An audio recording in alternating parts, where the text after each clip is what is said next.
Dalam video ini, saya ingin membahas dan mengajak Anda berdiskusi tentang kecerdasan buatan atau artificial intelligence yang dimiliki oleh robot dengan berbagai kemungkinannya di masa depan.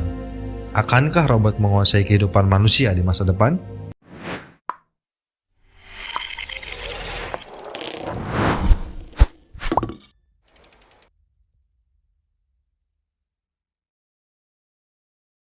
Assalamualaikum warahmatullahi wabarakatuh. Tahun 2017 yang lalu ada tonggak sejarah penting yang bisa menjadi semacam sinyal bahwa akan ada sebuah revolusi besar di masa depan. Peristiwanya adalah ketika komputer Google AlphaZero berhasil mengalahkan Stockfish Egg. Sekedar informasi, Stockfish Egg adalah sebuah komputer yang memenangkan kompetisi catur dunia tahun 2016. Komputer ini berisi akumulasi algoritma ratusan tahun pengetahuan dan pengalaman catur manusia dan puluhan tahun pengalaman catur komputer. Semua kemampuan catur manusia dan komputer digabung, jadilah Stockfish Egg. Sedangkan Google AlphaZero, apa isinya? Gak ada pengetahuan catur dari luar sama sekali, bahkan strategi apapun tidak diajarkan. Tetapi Stockfish Egg mampu menghitung 70 juta langkah catur per detik.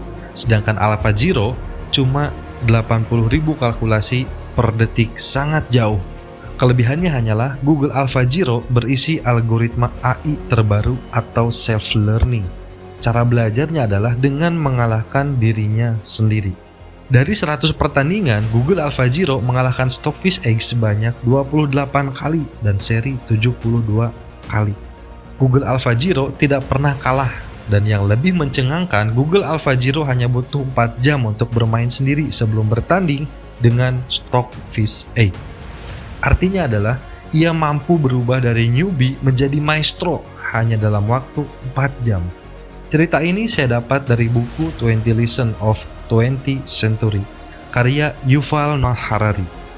Asli, saya mendadak takut sendiri. Masa depan umat manusia tampak mencekam. Banyak pekerjaan umat manusia yang akan hilang karena AI dan otomatis. Khususnya pekerjaan yang bersifat pengambilan keputusan dengan sejumlah data seperti insinyur dan juga dokter. Jika teknologi manusia sudah bisa membuat AlphaZero, maka bukan hal yang mustahil banyak pekerjaan yang akan hilang. Contoh, kemarin saya konsultasi dokter hewan, sudah melalui Halodoc. Mungkin 20 tahun Halodoc akan berisi virtual dokter. Kita konsultasi ke komputer.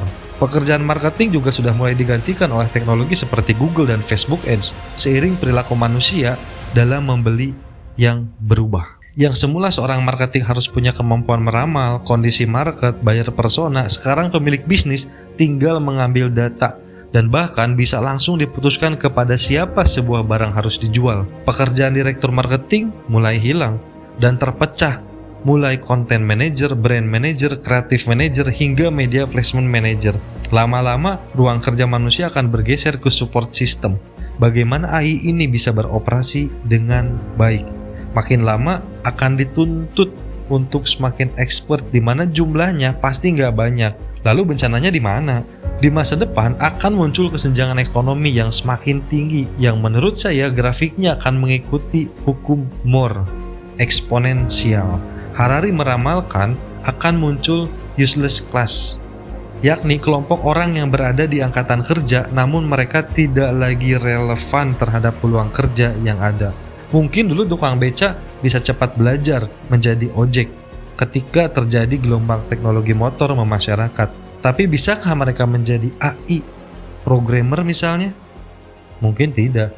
Kelas ini akan menjadi semakin besar kuantitasnya dan bisa menjadi bola liar dalam sebuah peradaban.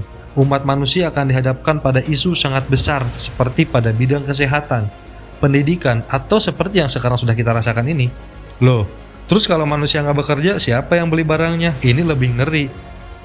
Mereka para AI dan robot bisa saling berinteraksi sendiri. Misal, bisa jadi yang beli teknologi robot adalah perusahaan tambang, dan perusahaan tambang menjual hasil tambang ke perusahaan robot. Mereka bisa berinteraksi tanpa membutuhkan manusia. Mereka bisa menambang ke planet-planet di luar angkasa yang jumlahnya tak terbatas, dan itu semua membutuhkan robotics. Saat ini pun saya sendiri membeli iklan dari AI-nya Google dan Facebook. Kalau bisnis saya makin berkembang, bukan tidak mungkin decision making di dalam bisnis saya dikerjakan oleh AI juga. Dan AI ini yang beli iklan dari AI-nya Facebook. Jadi saling belanja sendiri. Wow. Terus terang, saya membuat video ini dengan heart rate yang lebih tinggi dari biasanya. Isu pembahasannya sampai memasuki model ekonomi dan pemerintahan seperti apa yang harus segera diadopsi oleh negara-negara. Seru dan menegangkan. Saya menyarankan Anda membaca buku ini jika ingin sedikit melongo. Ada apa di masa depan? Ancaman-ancaman seperti apa yang akan kita hadapi? Bisakah kita menjadi terus relevan? Harus dituntut kemana generasi setelah kita?